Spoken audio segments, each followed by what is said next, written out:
The Constitution of India, Preamble. We, the people of India, having solemnly resolved to constitute India into a sovereign, socialist, secular, democratic republic and to secure to all its citizens justice, social, economic and political, liberty of thought, expression, belief, faith and worship, equality of status and of opportunity, and to promote among them all fraternity, assuring the dignity of the individual and the unity and integrity of the nation. In our Constituent Assembly, this 26th day of November 1949, do hereby adopt, enact and give to ourselves this Constitution.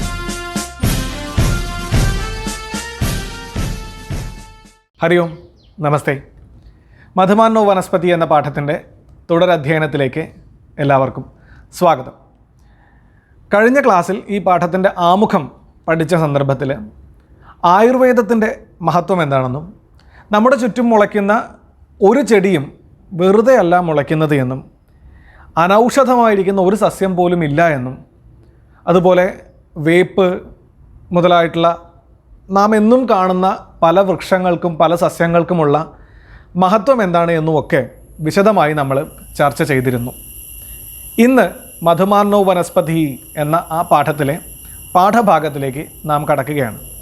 കഴിഞ്ഞ ക്ലാസ്സിൽ തന്നെ നമ്മൾ പറഞ്ഞിരുന്നു, വൃക്ഷ സംരക്ഷണം ജീവിതത്തിൻ്റെ ഭാഗമാക്കി മാറ്റിയ ഒരു തലമുറയെ പറ്റി എഴുതിയിട്ടുള്ള ഒരു ലേഖനമാണ് ഈ പാഠഭാഗത്തിൽ നാം പഠിക്കുന്നത് എന്ന് നമുക്ക് പഠിച്ചു തുടങ്ങിയാലോ? യെസ്, മധുമാനോ വനസ്പതി.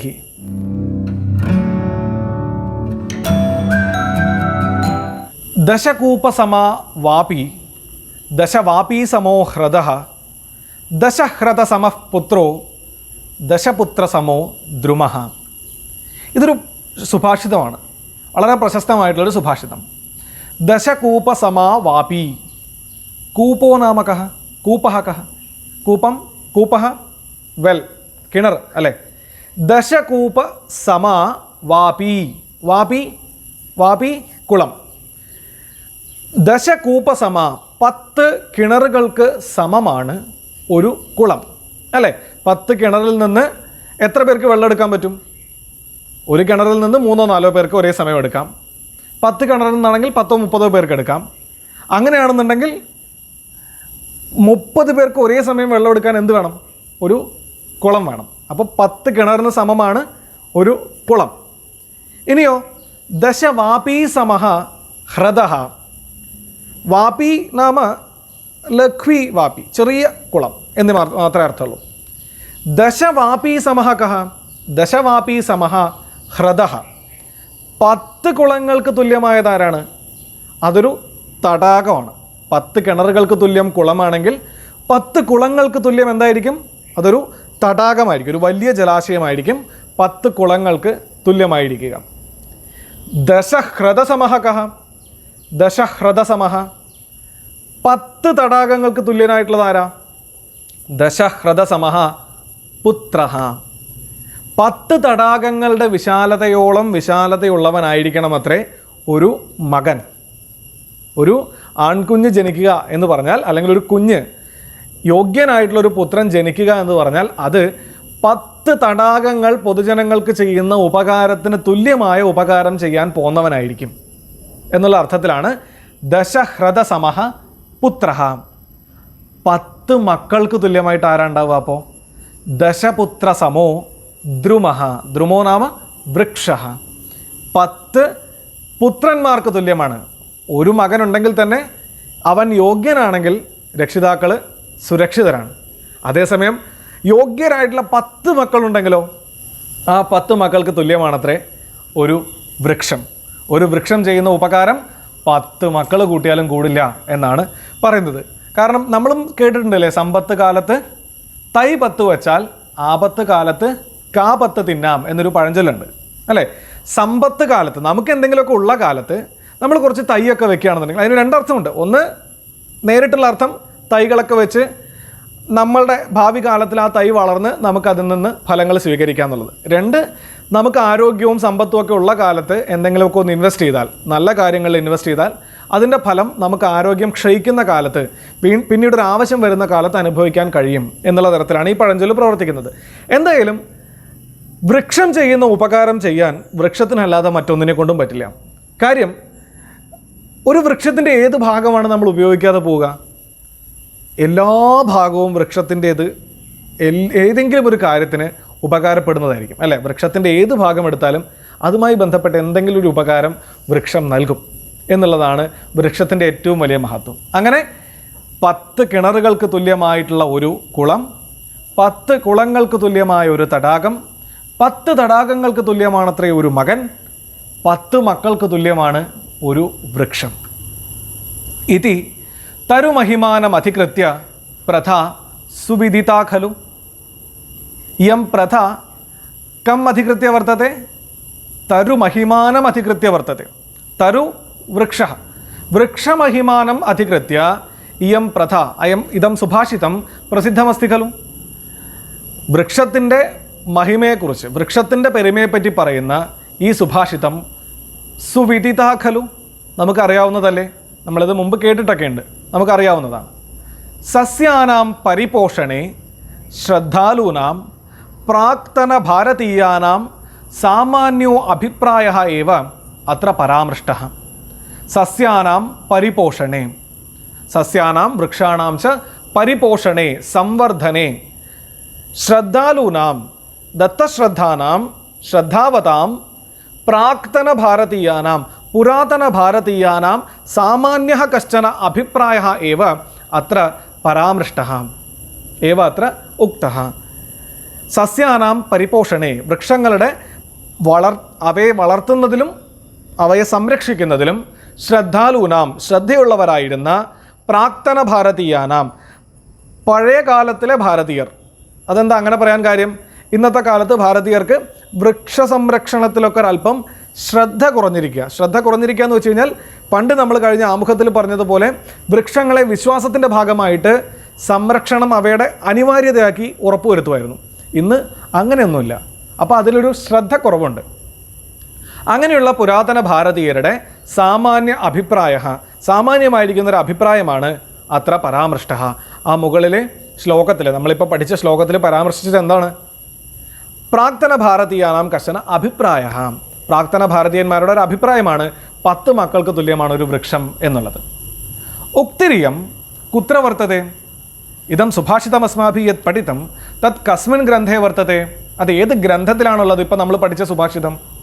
ഉക്തിരിയം ആചാര്യസ്യ സുരപാലസ്യ വൃക്ഷായുർവേദഃ ഇതി പ്രസിദ്ധേ ഗ്രന്ഥേ ദൃശ്യത്തെ.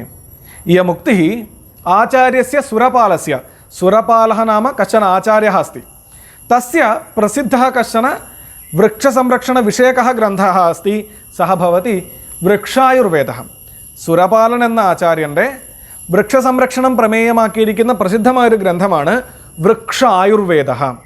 ആ വൃക്ഷായുർവേദഃ ഇതി പ്രസിദ്ധേ ഗ്രന്ഥേ എന്ന് പ്രസിദ്ധമായിരിക്കുന്ന ആ ഗ്രന്ഥത്തിലാണ് ഇയം ഉക്തി, നമ്മളിപ്പോൾ പഠിച്ച ആ സുഭാഷിതം, ആ ശ്ലോകം ഉള്ളത്. പ്രകൃത്യംശേ വിവേകശാലീ മാനവഃ സ്വജീവന പരിസ്ഫൂർത്തയെ പരിതസ്ഥിതാനാം സസ്യാനാം സാഹായ്യം അത്യന്താപേക്ഷിതമിതി യാവത് ബുബോധ താവതാരഭ്യ സസ്യസംരക്ഷണേ ജാഗരൂകോ അഭവത്. സസ്യസംരക്ഷണേ മനുഷ്യസ്യ ജാഗ്രത കഥാ ആരബ്ധ. സസ്യസംരക്ഷണവുമായി ബന്ധപ്പെട്ട മനുഷ്യൻ്റെ ആ ഒരു ഉണർവ്, ആ ഒരു ബോധം എപ്പോഴാണ് അവനുണ്ടായത്? അതാണ് ഈ വരിയിൽ പറയുന്നത്. പ്രകൃത്യംശേ വിവേകശാലീ മാനവഃ. പ്രകൃതി വിഷയെ, നേച്ചറുമായി ബന്ധപ്പെട്ട കാര്യങ്ങളിൽ വിവേകശാലീ മാനവഃ, വിവേകമുള്ളവനാകുന്ന മനുഷ്യൻ. എന്താ വിവേകം? ഡിസ്റ്റിങ് ചെയ്യാനുള്ള കഴിവ്. നമ്മൾക്കൊരു കാര്യത്തെ വേണമെന്നും വേണ്ട എന്നും തീരുമാനിക്കാനുള്ള കഴിവാണ് വിവേകം. ആ വിവേകശാലീ മാനവഃ, പ്രകൃതിയുടെ വിഷയത്തിൽ വേണ്ടത് ചെയ്യാനും ചെയ്യാതിരിക്കാനുമുള്ള വിവേകമുള്ളവനാകുന്ന മനുഷ്യൻ സ്വജീവന പരിസ്ഫൂർത്തയെ, സ്വസ്യ ജീവനം സ്വജീവനം തസ്യ പരിസ്ഫൂർത്തി, അതിൻ്റെ പൂർണ്ണതയ്ക്ക്, അതിൻ്റെ പരിപൂർണമായ വികാസത്തിന് വേണ്ടിയിട്ട്, സ്വന്തം ജീവിതത്തിൻ്റെ പരിപൂർണ വികാസത്തിനായിക്കൊണ്ട് പരിതസ്ഥിതാനാം, അസ്മാകം പരിതഃ സ്ഥിതാനാം, നമുക്ക് ചുറ്റും സ്ഥിതാനാം, നിൽക്കുന്നവയാകുന്ന സസ്യാനാം, സസ്യങ്ങളുടെ സാഹായം, സഹായം അത്യന്ത അപേക്ഷിതം, അനിവാര്യമാണ് എന്ന് യാവത് ബുബോധ യഥാ ജ്ഞാതവാൻ, എപ്പോഴാണോ അവനത് മനസ്സിലായത്, തനിക്ക് ചുറ്റുമുള്ള വൃക്ഷങ്ങളും സസ്യങ്ങളും നമ്മളുടെ ജീവിതത്തെ പൂർണ്ണമാക്കുന്നതിന് അനിവാര്യമാണ് എന്ന് ഏത് കാലം മുതൽ മനുഷ്യൻ മനസ്സിലാക്കി തുടങ്ങിയോ, താവതാരഭ്യ തഥാ ആരഭ്യ, ആ കാലം മുതൽ സസ്യസംരക്ഷണേ സസ്യാനാം സംരക്ഷണ വിഷയെ സഹ ജാഗരൂകഃ അഭവത്. ജാഗരൂകഃ ദത്തശ്രദ്ധ, ശ്രദ്ധയോടുകൂടിയുള്ളവനായി ഉണർവുള്ളവനായി തീർന്നു. സസ്യസംരക്ഷണത്തിൽ അവൻ ഉണർവുണ്ടായത് എപ്പോഴാണ്? തനിക്ക് ചുറ്റും വളർന്നു നിൽക്കുന്ന ഈ ചെടികൾ തൻ്റെ ജീവിതത്തിൻ്റെ പരിപൂർണതയ്ക്ക് അനിവാര്യമാണ് എന്ന ബോധമുണ്ടായപ്പോൾ മുതൽ മനുഷ്യൻ സസ്യസംരക്ഷണത്തിൽ ശ്രദ്ധയുള്ളവനായി തീർന്നു. ഭോജനായ പർണകുടീ നിർമ്മാണായ നഗ്നതാച്ഛാദനായ ആരോഗ്യപരിപാലനായ ച സസ്യാനി ആശിശ്രിയേ. പുരാതനകാലേ മാനവാः വൃക്ഷാണാം കഥം ഉപയോഗമകുർവൻ ഇതി ചേത് ഭോജനായ, പ്രഥമം താവത് ഭോജനായ, ഭോജനം, വൃക്ഷങ്ങളെ പണ്ട് കാലത്ത് മനുഷ്യർ എങ്ങനെയാണ് ഉപയോഗിച്ചിരുന്നത് എന്ന ചോദ്യത്തിന് എന്താ മറുപടി? ഭോജനായ, ഒന്ന് ഭക്ഷണത്തിനായിട്ട് വൃക്ഷത്തിൽ നിന്നുള്ള ഫലങ്ങളും, വൃക്ഷം മാത്രമല്ല സസ്യങ്ങളെയും. നെല്ല് കൊയ്യാതെ നമുക്ക് അരി ഉണ്ടാവുമോ? പണ്ട് കാലം മുതലേ വൃക്ഷങ്ങളെയും സസ്യങ്ങളെയും ഭക്ഷണത്തിനായിട്ട് ആശ്രയിച്ചിരുന്നു. പർണകുടീ നിർമ്മാണായ, പണ്ട് നമ്മൾ ഇന്ന് കാണുന്നത് പോലെ 3-4 നിലയുള്ള 30-40 നിലകളുള്ള ഫ്ലാറ്റുകളോ അപ്പാർട്ട്മെൻറ്റുകളോ ആയിരുന്നില്ല. പകരം ഒറ്റ നിലയുള്ള ഓല കൊണ്ടും ഇലകൾ കൊണ്ടും മറച്ച വീടുകളായിരുന്നു. നമ്മുടെ നാട്ടിൻപുറത്തൊക്കെ ഇന്ന് വളരെ വിരളമായിക്കൊണ്ടിരിക്കുന്ന പനയുടെ ഓല ഉപയോഗിച്ചുള്ള വീടുകളൊക്കെ വളരെ നൊസ്റ്റാൾജിക് ആയിരുന്നു, അല്ലേ? ഇപ്പം നമുക്കത് നൊസ്റ്റാൾജിയാണ്. പണ്ട് നമ്മുടെ വീട്ടിലെ തന്നെ മുത്തശ്ശനും മുത്തശ്ശിയും തീർച്ചയായും അങ്ങനെയൊരു വീട്ടിൽ ഒരിക്കലെങ്കിലും താമസിച്ചിരിക്കാനുള്ള ഇടയുണ്ട്. പർണകുടീരം ഇല വീട് അല്ലെങ്കിൽ ഓലമേഞ്ഞ വീട്, നിർമ്മാണായ, അതിൻ്റെ നിർമ്മാണത്തിനായിട്ട്, നഗ്നതാച്ഛാദനായ, നമ്മുടെ ശരീരത്തിൻ്റെ മാനം മറയ്ക്കുന്നതിനായിട്ട്, നഗ്നതായാഹ ആച്ഛാദനായ, നമ്മുടെ ശരീരത്തെ മറയ്ക്കുന്നതിനായിട്ട്. പണ്ട് വസ്ത്രമില്ലാതിരുന്ന കാലം, അത്രയും പുരാതന കാലം. പല സിനിമകളിലും നിങ്ങൾ കണ്ടിട്ടുണ്ടാവും, വൃക്ഷങ്ങളുടെ ഇലയും അതുപോലെ മരത്തോലും ഒക്കെ ഉപയോഗിച്ചുകൊണ്ട് ശരീരം മറയ്ക്കുന്നതായിട്ട് മൗഗ്ലി എന്ന് പറയുന്ന ആ സിനിമയിലൊക്കെ കണ്ടിട്ടുണ്ടാവും. അങ്ങനെ നഗ്നതാച്ഛാദനായ, ആരോഗ്യപരിപാലനായ, ചെറിയ ചെറിയ അസുഖങ്ങൾക്കൊക്കെ മരുന്നായിട്ട് പല വൃക്ഷങ്ങളെയും സസ്യങ്ങളെയും ഒക്കെ ആശിശ്രിയെ, അവയൊക്കെ അതിനൊക്കെ വേണ്ടി സസ്യങ്ങളെ മനുഷ്യൻ ആശ്രയിച്ചുകൊണ്ടിരുന്നു. അപ്പിച്ച താനി സർവാണി ഔഷധഗുണയുക്താനി ഇതി വിശേഷജ്ഞാനമപി സഹ കാലക്രമേണ സമ്പാദിതവാൻ. സഹ പ്രാക്തന മനുഷ്യ, ആ പുരാതന മനുഷ്യന് എന്ത് മനസ്സിലായി? താനി സർവാണി, താനി സസ്യാനി, യാനി സസ്യാനി തേന ആശ്രിതാനി, താനി സസ്യാനി, ഏതൊരു സസ്യങ്ങളെയാണോ അവൻ ആശ്രയിച്ചിരുന്നത് ആ സസ്യങ്ങൾ, സർവാണി, അവയെല്ലാം തന്നെ ഔഷധഗുണയുക്താനി, ഔഷധ ഗുണത്തോടു കൂടിയവയാണ്. ഇതി വിശേഷജ്ഞാനമപി, എന്ന് വിശിഷ്ടമായ അറിവ് കൂടെ സഹ കാലക്രമേണ സമ്പാദിതവാൻ. സഹ പ്രാക്തന മനുഷ്യ കാലക്രമേണ സസ്യാനി സർവാണ്യപി ഔഷധഗുണയുക്താനി ഇതി ച ജ്ഞാതവാൻ. ഇത് ജ്ഞാനം സമ്പാദിതവാൻ. എങ്ങനെ സമ്പാദിച്ചു? ഒറ്റയടിക്ക് ഒരു ദിവസം ഒരു പുസ്തകം വായിച്ച് സമ്പാദിച്ചതാണോ? അല്ല, കാലക്രമേണ സമ്പാദിതവാൻ. കാലം പോകവേ കാലക്രമേണ അവൻ അറിവുകൾ നേടിയെടുത്തു. തത് സസ്യശാസ്ത്രാണാം പ്രാദുർഭാവേ കാരണമഭവത്. കാലക്രമേണയാണ് അവൻ അറിവുകൾ നേടിയെടുത്തത്, അല്ലേ? അപ്പോൾ എന്ത് സംഭവിക്കും? ഓരോ കാലം കഴിയുമ്പോഴും മനുഷ്യൻ മരിച്ചു പോകും. അപ്പം ഞാൻ നേടിയെടുത്തൊരു അറിവ് എൻ്റെ അടുത്ത തലമുറയിലേക്ക് പ്രയോജനപ്പെടണമെങ്കിൽ ഞാൻ എന്ത് ചെയ്യണം? ഒന്നുകിൽ ഞാൻ ആ അറിവ് മറ്റേയാൾക്ക് പറഞ്ഞു കൊടുക്കണം, അല്ലെങ്കിൽ ഞാനത് രേഖപ്പെടുത്തണം, അല്ലേ? ഞാൻ എഴുതി വെച്ചാൽ എനിക്കത് വായിക്കാൻ പറ്റും. ഇപ്പോൾ മരിച്ചുപോയ കാൾ മാർക്സിൻ്റെ പുസ്തകം നമ്മളെങ്ങനെയാണ് വായിക്കണേ? വ്യാസൻ ഏതോ നൂറ്റാണ്ടിൽ എഴുതിയ പുസ്തകം നമ്മളെങ്ങനെയാണ് വായിക്കണേ? അത് രേഖപ്പെടുത്തിയിട്ടുള്ളത് കൊണ്ടാണ് നമ്മൾ വായിക്കുന്നത്. അതുപോലെ സസ്യസംബന്ധിയായിട്ട് കാലക്രമേണ മനുഷ്യൻ നേടിയെടുത്ത അറിവുകളെ മുഴുവൻ എന്ത് ചെയ്തു? രേഖപ്പെടുത്താൻ ആരംഭിച്ചു. അതിലൂടെ ആ രേഖാങ്കനം സസ്യശാസ്ത്രാണാം പ്രാദുർഭാവേ കാരണമഭവത്. സസ്യശാസ്ത്രങ്ങളുടെ ആവിർഭവത്തിന് കാരണമായി തീർന്നു. സസ്യശാസ്ത്രാണാം, സസ്യസംബന്ധികളായിട്ടുള്ള വിവിധ ശാസ്ത്രങ്ങളുടെ പ്രാദുർഭാവത്തിന് കിം കാരണമഭവത്? കാലക്രമേണ മനുഷ്യേണ ആർജിതം വിശേഷജ്ഞാനം കാരണമഭവത്. കാലക്രമത്തിൽ മനുഷ്യൻ ആർജിച്ച സസ്യസംബന്ധിയായിട്ടുള്ള വിശേഷജ്ഞാനം റെക്കോർഡ് ചെയ്യപ്പെടണം, അവ രേഖപ്പെടുത്തി വെക്കണം എന്നുള്ളതിൽ നിന്ന് സസ്യശാസ്ത്രം എന്ന പുതിയ ശാസ്ത്രശാഖ തന്നെ രൂപപ്പെട്ടു വരികയാണ് ഉണ്ടായത്. അതഃ സസ്യാനാം സംരക്ഷണ പോഷണാദീനി തസ്യ കർത്തവ്യാനി അഭവൻ. യഥാ സസ്യശാസ്ത്രാണി പ്രാദുർഭൂതാനി. സസ്യശാസ്ത്രങ്ങൾ ഉണ്ടായപ്പോൾ എന്തായി? ശാസ്ത്ര സംബന്ധിയായിട്ടുള്ള കാര്യങ്ങളോട് പൊതുവേ ഭാരതീയർക്ക് പ്രത്യേക ശ്രദ്ധയാണ്, പ്രത്യേകമായൊരു ഡിവോഷനാണ് ആ കാര്യങ്ങളോട്.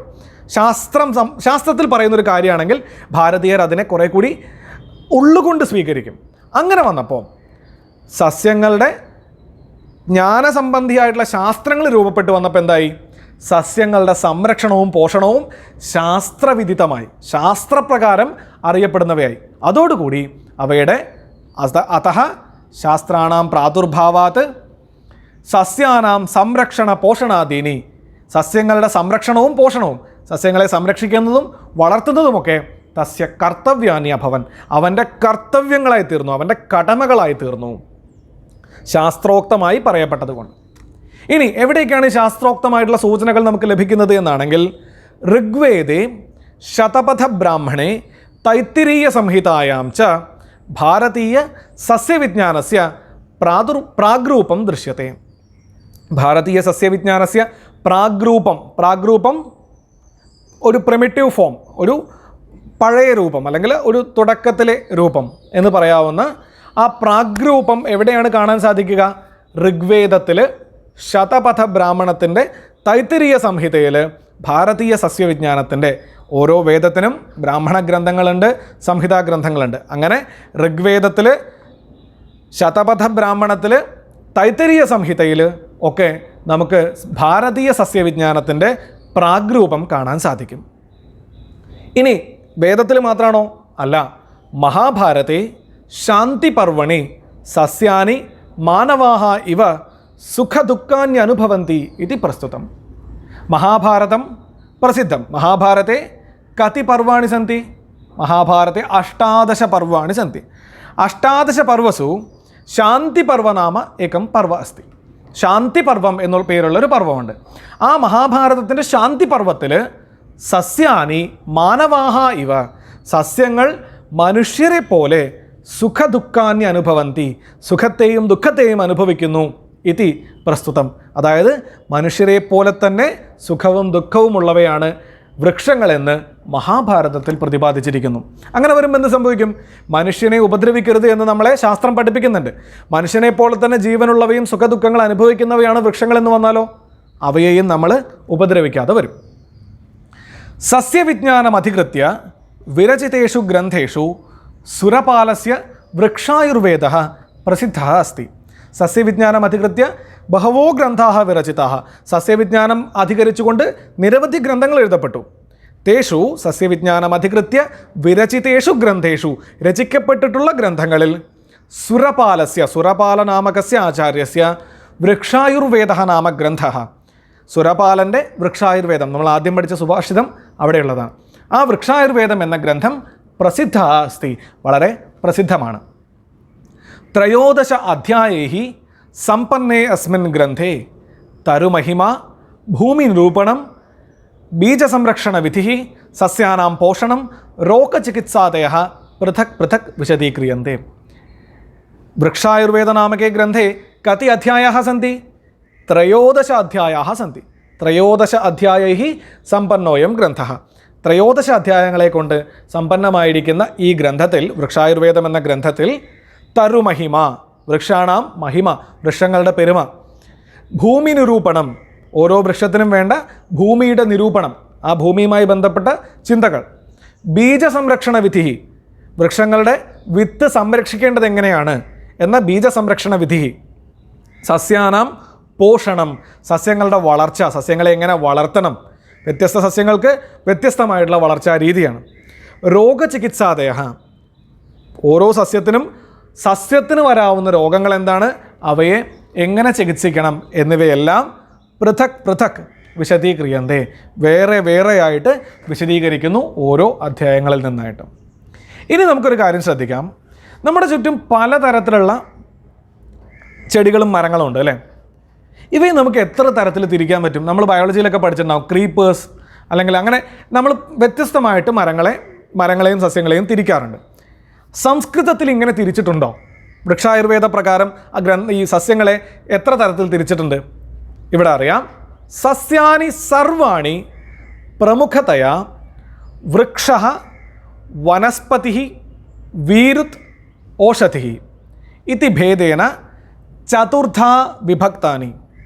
വൃക്ഷാണി സസ്യാനി സർവാണി, എല്ലാ സസ്യങ്ങളെയും പ്രമുഖതയാ, പ്രമുഖമായി, വൃക്ഷഃ വനസ്പതിഃ വീരുത് ഓഷധിഃ, വൃക്ഷഃ വനസ്പതിഃ വീരുത് ഓഷധിഃ ഇതി ചതുർധാ വിഭക്താനി. സസ്യങ്ങളെ മുഴുവൻ 4 തരത്തിലാണ് വിഭജിച്ചിരിക്കുന്നത്. കാനി താനി ചതുർധ കേചത്തെ ഭേദാഹ? വൃക്ഷഃ വനസ്പതിഃ വീരുത് ഓഷധിഃ. വൃക്ഷം, വനസ്പതി, വീരുത്, ഓഷധി എന്ന് 4 തരത്തിലാണ് തിരിച്ചിരിക്കുന്നത്. ഏതാണ് ഈ വൃക്ഷം, വനസ്പതി എന്നൊക്കെ പറഞ്ഞാൽ എങ്ങനെ തിരിച്ചറിയാം എന്നാണെങ്കിൽ, യസ്മിൻ ഫലാത് പൂർവം പുഷ്പാണി സ്പഷ്ടം ദൃശ്യന്തെ സഹ വൃക്ഷഃ. യസ്മിൻ വൃക്ഷേ, ഏതൊരു വൃക്ഷത്തിലാണോ, ഫലാത് പൂർവം, ഫലോദ്ഗമാത് പൂർവം, ഫലം വരുന്നതിന് മുമ്പായി, പുഷ്പാണി, പൂക്കൾ, സ്പഷ്ടം ദൃശ്യന്തെ, സ്പഷ്ടമായി കാണാൻ സാധിക്കുന്നത്, സഹ വൃക്ഷഃ, പൂത്തതിന് ശേഷം കായ്ക്കുന്ന മരങ്ങൾ വൃക്ഷങ്ങൾ എന്ന ഗണത്തിൽപ്പെടുന്നു. അങ്ങനെയാണെങ്കിൽ വനസ്പതി ആരാ? അവ്യക്ത പുഷ്പഃ യഹ ഫലതി സഹ ഏവ വനസ്പതിഃ. അവ്യക്ത പുഷ്പഃ, ഏതൊന്നിലാണോ പുഷ്പം വ്യക്തമല്ലാത്തത്, പുഷ്പത്തെ വ്യക്തമാക്കാതെ ഫലിക്കുന്നവൻ, ഫലമുണ്ടാകുന്ന വൃക്ഷങ്ങളെ എന്തു പറയും? വനസ്പതിഃ എന്ന് പറയും. പ്രതാനൈഹി പ്രസാരിത, പ്രതാനം ഈ വള്ളികളുടെ അറ്റത്തൊരു സാധനം കാണാം, ഇങ്ങനെ ചുരുണ്ടിട്ട് സ്പ്രിങ് പോലെ. ആ പ്രതാനങ്ങളെ കൊണ്ട് പ്രസരിക്കുന്നവൾ, പടർന്നു വളരുന്നവളാണ് വീരുത്. വീരുത് എന്നുള്ള ഗണത്തിൽ ക്രീപ്പേഴ്സ്, വള്ളികൾ മുഴുവൻ പെടും. ഫലപാകാന്താഹ ഓഷധിശ്ച, ഫലപാകാന്ത ഓഷധിശ്ച, ഫലപാക അന്താഹ, ഫലം പാകമാകുന്നതോടുകൂടി അന്ത്യം സംഭവിക്കുന്നവ. നെല്ല് എങ്ങനെ സംഭവിക്കുക? നെല്ല് കതിരായി, ആ നെല്ല് പഴുത്ത് നെല്ല് കൊയ്ത് കഴിഞ്ഞാൽ ആ ചെടി നശിച്ചു. പിന്നെ ആ ചെടിയിൽ വീണ്ടും ഫലം ഉണ്ടാവില്ല. ഒരു കൊല്ലം നമ്മൾ വിതച്ച നെല്ല് തന്നെ അടുത്ത കൊല്ലം വീണ്ടും കൊയ്യാൻ പറ്റുമോ? ഒരിക്കൽ കൊയ്തതിന് ശേഷം ഇല്ല, ഒറ്റ തവണ കൊയ്യുന്നതോടുകൂടി ഇതില്ലാണ്ടാവും. അങ്ങനെയുള്ളവയെ ഓഷധി എന്ന് പറയും. അപ്പോൾ പുഷ്പം പ്രകടമായി കാണിച്ചതിന് ശേഷം കായ്ക്കുന്നവയെ വൃക്ഷങ്ങൾ എന്ന് പറയും. പുഷ്പങ്ങൾ കാണിക്കാതെ കായ്ക്കുന്നവയെ വനസ്പതി എന്ന് പറയും. പ്രധാനങ്ങളിലൂടെ പടർന്നു പന്തലിക്കുന്നവയെ വീരുത് എന്ന് പറയും. ഒരിക്കൽ കായ്ച്ചാൽ അപ്പോൾ തന്നെ നശിച്ചു പോകുന്ന വൃക്ഷങ്ങളെ ഓഷധി എന്ന് പറയും. എന്തൊക്കെയാണ് ഇതിന് ഉദാഹരണങ്ങൾ? ആമ്ര ജംബുവാദയ വൃക്ഷാഹ, ആമ്ര ജംബുവാദയ വൃക്ഷാഹ. ആമ്രം മാങ്ങ, ജംബു ഞാവൽ, ഇതിലൊക്കെ പൂക്കൾ കാണാം. മരം കായ്ക്കുന്നതിന് മുമ്പ് തന്നെ പൂക്കൾ കാണാം. അങ്ങനെ പൂക്കളെ കാണിച്ചുകൊണ്ട് കായ്ക്കുന്നവ വൃക്ഷാഹ. പനസ ഉദുംബരാദയ, പനസോ നാമ പനസം, ജാക്ക് ഫ്രൂട്ട്, ചക്ക. ചക്കയിൽ ഏതെങ്കിലും പ്ലാവിൽ പൂ കണ്ടിട്ടുണ്ടോ? ഇല്ല അല്ലേ? അപ്പോൾ പൂക്കളെ കാണിക്കാതെ, ഉദുംബരം, അത്തി എന്ന് പറഞ്ഞിട്ടൊരു മരമുണ്ട്, ഞാനൊരു ചിത്രം കാണിക്കുന്നുണ്ട്. അപ്പോൾ അത്തിമരം എന്നിവയ്ക്ക് പൂക്കളില്ലാതെ തന്നെ അവ കായ്ക്കുന്നതാണ്. അവയെ എന്ത് വിളിക്കാം? വനസ്പതയ എന്ന് വിളിക്കാം. കൂഷ്മാണ്ഡ കർക്കട്യാദയ, കൂഷ്മാണ്ഡം മത്തൻ, കർക്കടി കക്കിരിക്ക എന്നൊക്കെ നമ്മൾ വിളിക്കുന്ന കുക്കുംബർ. ഇങ്ങനെ വെള്ളരിക്ക പോലുള്ള പടർന്നു വളരുന്നവയെ വീരുധഃ, വീരുത് എന്ന് വിളിക്കാം. വ്രീഹി ഗോധൂമാദയ, വ്രീഹി നാമ നമ്മൾ നെല്ല് എന്ന് പറയുന്ന സാധനം, ഗോധൂമഹ ഗോതമ്പ്. ഇവയൊക്കെ എന്താണ്? ഒറ്റത്തവണ കൊയ്യുന്നതോടുകൂടി, ഒറ്റത്തവണ ഫലം പാകമാകുന്നതോടുകൂടി ചെടികൾ നശിച്ചു പോകുന്നുള്ളതുകൊണ്ട് ഇവയെ ഓഷധയ എന്ന് വിളിക്കാം. ഇതിച്ച പ്രസിദ്ധ. ഇതിന് അനേകം ഉദാഹരണങ്ങളുണ്ട്, അവയെ നിങ്ങൾ കണ്ടെത്തണം. അത് ഈ വർക്കായിട്ട് തരാം. സസ്യാനാം സംരക്ഷണം സർവദാ കരണീയമിതി ഉദ്ബോധയന്തഃ പ്രാക്തനാഹ ഏവം പ്രാർത്ഥിതവന്തഃ. സസ്യാനാം സംരക്ഷണം, സസ്യങ്ങളുടെ സംരക്ഷണം, സർവഥാ എല്ലാ തരത്തിലും, സർവദാ എല്ലായ്പ്പോഴും, സർവഥാ എല്ലാ തരത്തിലും, സർവദാ എല്ലായ്പ്പോഴും, കരണീയമിതി ചെയ്യേണ്ടതാണ് എന്ന്, ഉദ്ബോധയന്തഃ എന്ന് ഓർമ്മിപ്പിക്കുന്നവരാകുന്ന, എന്ന് പ്രഖ്യാപിക്കുന്നവരാകുന്ന, എന്ന് ആഹ്വാനം ചെയ്യുന്നവരാകുന്ന പ്രാക്തനാഹ പുരാതന ഭാരതീയർ ഏവം പ്രാർത്ഥിതവന്തഃ ഇപ്രകാരം പ്രാർത്ഥിച്ചു. എന്താണ് പ്രാർത്ഥിച്ചത്? മധുമാന്നോ വനസ്പതി മധുമാനസ്തു സൂര്യ മാധ്വീർഗാവോ ഭവന്തുനഃ. ആ പ്രാർത്ഥനയുടെ വിശദമായ രൂപം നമ്മൾ ആമുഖത്തിലും കണ്ടിരുന്നു.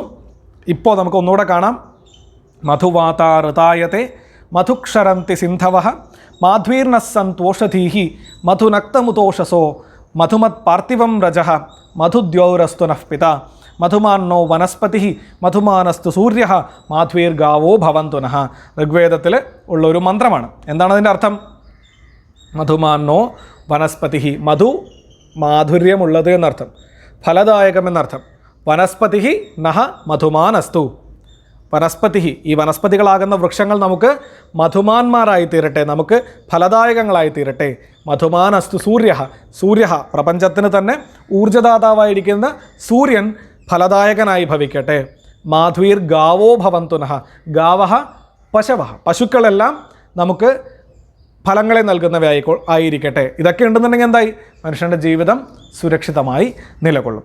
ഇങ്ങനെ വൃക്ഷമഹിമയെ അധികരിച്ചുള്ള ഒരു ലേഖനം, ഒരു പരിചയപ്പെടുത്തലാണ് ഈ പാഠഭാഗം കൊണ്ട് നിങ്ങളെ ഉദ്ദേശിക്കുന്നത്. കാരണം നമ്മുടെ പ്രകൃതി ഇല്ല എങ്കിൽ നമ്മളില്ല എന്നുള്ള കാര്യം നമുക്ക് ഉറപ്പാണ്. ഈ പ്രകൃതിയിൽ നമ്മളൊക്കെ പഠിച്ചിട്ടുണ്ട്, ഫുഡ് ചെയിൻ എന്നൊക്കെ പറഞ്ഞ് നമ്മൾ പഠിച്ചിട്ടുണ്ട്, ആവാസ വ്യവസ്ഥകളെക്കുറിച്ചൊക്കെ നമ്മൾ പഠിച്ചിട്ടുണ്ട്. ഇതിലേതെങ്കിലും ഒരു പടിയിൽ എന്തെങ്കിലും ഒരു ക്രമക്കേട്, ഒരു അസന്തുലിതാവസ്ഥ ഉണ്ടായാൽ ആ മൊത്തം സിസ്റ്റം തന്നെ തകരാറിലായി പോകുമെന്ന് നമുക്കറിയാം. എന്നിട്ടും നമ്മൾ പ്രകൃതിയുടെ കാര്യത്തിൽ ഒരു ശ്രദ്ധയുമില്ലാതെ പ്രകൃതിയെ നശിപ്പിച്ചുകൊണ്ടിരിക്കുന്നവരാണ്. ഒരു മരം വളർന്നു വരാൻ നൂറ്റാണ്ടുകളെടുക്കും, അതിനെ വെട്ടി വീഴ്ത്താൻ മണിക്കൂറുകൾ മതി. ആ വെട്ടി വീഴ്ത്തിയ സ്ഥാനത്ത് മറ്റൊരു മരം അതുപോലെ വളർന്നു വരണമെങ്കിൽ നിങ്ങളുടെ ജീവിതകാലത്ത് ഒരു പക്ഷേ അത് നിങ്ങൾക്ക് കാണാൻ സാധിച്ചു എന്ന് വരില്ല. അതുകൊണ്ട് തന്നെ അനാവശ്യമായി എന്നുള്ളത് കണ്ട് വെറുതെ മരങ്ങളെ വെട്ടിക്കളയാതിരിക്കാൻ ശ്രദ്ധിക്കുക. ഭാവിയിലും വൃക്ഷ സംരക്ഷണത്തിൻ്റെ മഹത്വം മനസ്സിലാക്കി ജീവിതത്തിൻ്റെ ഭാഗമാക്കി വൃക്ഷങ്ങളെ വയ്ക്കുക. ആയുർവേദം എന്ന ചികിത്സാ പ്രക്രിയയുടെ കൂടുതൽ നന്മകളെ തിരിച്ചറിയുക. അതിനെ ജീവിതത്തിൻ്റെ ഭാഗമാക്കുന്നവർക്ക് ദീർഘായുസ് ഉറപ്പാണ്. അത് നിങ്ങൾക്ക് വ്യക്തമായി ജീവിക്കുന്ന നിരവധി ഉദാഹരണങ്ങൾ അതിനുണ്ട്. അങ്ങനെയുള്ളവരെ തിരിച്ചറിയുക. ഓക്കെ, ഈ പാഠവുമായി ബന്ധപ്പെട്ട 2 പ്രവർത്തനങ്ങൾ ആണ് നിങ്ങൾക്ക് നൽകുന്നത്. ഒന്ന്, അസ്മാത് പാഠഭാഗാത് ലഘു പ്രശ്നാഹ തേഷാം ഉത്തരാണി ച ലിഖന്തു. ഈ പാഠഭാഗത്തിൽ നിന്ന് ചെറിയ ചോദ്യങ്ങളും, അതായത് ഒറ്റ വാക്കിൽ ഉത്തരം എഴുതാവുന്ന ചോദ്യങ്ങളും അവയുടെ ഉത്തരങ്ങളും എഴുതുക. കാര്യം ധാരാളം ഒറ്റ വാക്ക് ചോദ്യം, ഒരു ക്യൂസ് നടത്താനുള്ള ചോദ്യങ്ങൾ തന്നെ ഇതിലുണ്ട്. അപ്പോൾ ഒറ്റ വാക്കിലുള്ള ധാരാളം ചോദ്യങ്ങളും അവയുടെ ഉത്തരങ്ങളും എഴുതുക. രണ്ടാമത്തേത് പാഠത്തിൻ്റെ പ്രവർത്തനത്തിൽ നിന്ന് തന്നെയുള്ള ഒരു ചോദ്യമാണ്. വൃക്ഷഃ വനസ്പതി വീരുത് ഓഷധി ഇതി ക്രമേണ സസ്യാനാം പട്ടികാം കരോതു. വൃക്ഷം, വനസ്പതി, വീരുത്, ഓഷധി എന്താണെന്ന് നമ്മൾ പഠിച്ചു. ഈ 4 വെച്ചുകൊണ്ട് ഒരു പട്ടിക ഉണ്ടാക്കാനാണ്. അതിന് താഴെ തന്നിട്ടുള്ള ചെടികളെ നമുക്ക് അതിലേക്ക് ചേർക്കുകയും ചെയ്യാം. കദലി നാമ, കദലി എന്താ? വാഴ. പനസഹ പ്ലാവ്, ദ്രാക്ഷ മുന്തിരി, പൂഗഹ കവുങ്ങ് അടയ്ക്ക, അശ്വത്ഥ ആൽ അരയാൽ, ഇക്ഷുഹു കരിമ്പ്, ആമ്രഹ മാവ്, കർക്കടി കക്കിരിക്ക കുക്കുംബർ, ഗോധൂമഹ ഗോതമ്പ്, യാവനാലഹ അവിടെ തന്നെ പറഞ്ഞിട്ടുണ്ട് ചോളം, ഇത് കൈരള്യ, മലയാളത്തിൽ ചോളം എന്ന് വിളിക്കുന്ന കോൺ, വ്രീഹി നെല്ല്, നാലികേരഹ തെങ്ങ്, കൂഷ്മാണ്ഡഹ മത്തൻ. അപ്പോൾ ഇത്തരം സാധനങ്ങളെ, ഈ ചെടികളൊക്കെ നമ്മൾ നേരത്തെ പറഞ്ഞ ക്രൈറ്റീരിയ പ്രകാരം ഏതൊക്കെ പട്ടികയിൽ ഉൾപ്പെടും, ഏതൊക്കെ ഘടകത്തിൽ ഉൾപ്പെടും എന്ന് കണ്ടെത്തുക. അതിനോടൊപ്പം നിങ്ങൾക്കറിയാവുന്ന മറ്റ് സസ്യങ്ങളുടെ പേര് കൂടെ, നമ്മൾ 8ാം ക്ലാസ്സിലുമൊക്കെ സസ്യങ്ങളുടെ പേര് ധാരാളം പഠിച്ചിട്ടുണ്ട്. അപ്പോൾ കൃഷി സർവാർത്ഥ സാധിക എന്ന് പറയുന്ന പാഠത്തിൽ. അപ്പോൾ അത്തരം ചെടികൾ എവിടെയൊക്കെ ഉൾപ്പെടും എന്നൊക്കെ കണ്ടെത്തി അതിനെ കൂടി ഒന്ന് ഉൾപ്പെടുത്തിയാൽ ഈ പട്ടിക പൂർണ്ണമാവുകയും ചെയ്യും. ഓക്കെ, അപ്പോൾ ഈ പാഠത്തിൻ്റെ പ്രവർത്തനങ്ങൾ നമുക്ക് ഒരു ക്ലാസ്സിലൂടെ പെട്ടെന്ന് ചെയ്തു തീർക്കാം. അത് അടുത്ത ക്ലാസ്സിലാവാം. ഇന്ന് ഈ പാഠഭാഗം നന്നായി വായിക്കുക. ഇതിൽ നിന്ന് ഒറ്റ വാക്കിൽ ഉത്തരം എഴുതാവുന്ന ചുരുങ്ങിയത് 10 ചോദ്യങ്ങളെങ്കിലും കണ്ടെത്താൻ ശ്രമിക്കുക. വൃക്ഷായുർവേദം എഴുതിയതാര്? വൃക്ഷായുർവേദം അല്ലെങ്കിൽ ഈ പ്രാഗ്രൂപം കാണുന്നത് എവിടെ? ദശപുത്ര സമഹ കഹ? ഇങ്ങനെയുള്ള ചോദ്യങ്ങൾ ധാരാളം നിങ്ങൾക്ക് ഉണ്ടാക്കാൻ സാധിക്കും. അങ്ങനെയുള്ള ചോദ്യങ്ങൾ ഉണ്ടാക്കുക. അടുത്ത ക്ലാസ്സിൽ ഈ പാഠത്തിൻ്റെ ബാക്കി പ്രവർത്തനങ്ങളുമായിട്ട് നമുക്ക് വീണ്ടും കാണാം. അതുവരേക്കും രാം രാം.